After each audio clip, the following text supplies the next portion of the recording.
Hello everyone, so I'm gonna show you how to reset the low tire pressure for light for 2010 Mini Cooper Clubman.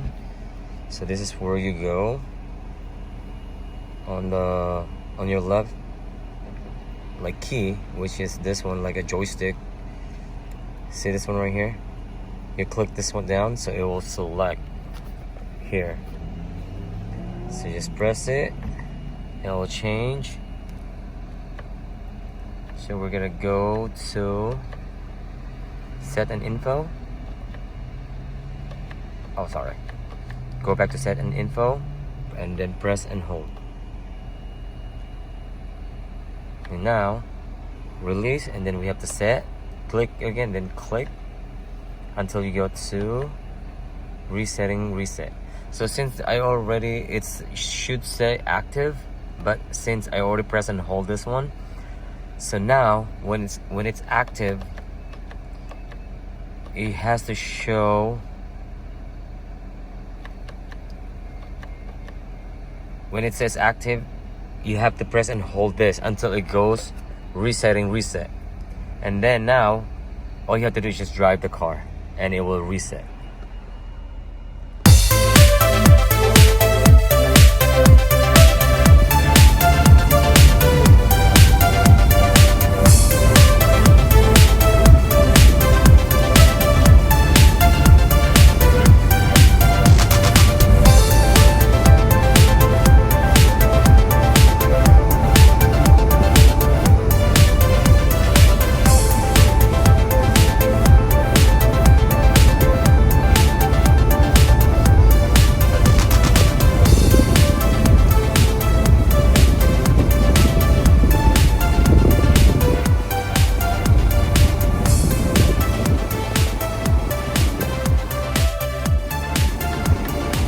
Now it's gone.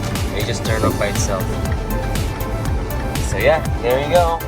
That's how you reset your 2010. I believe it's 2008 till 2013 Mini Cooper Clubman. Yeah, that year.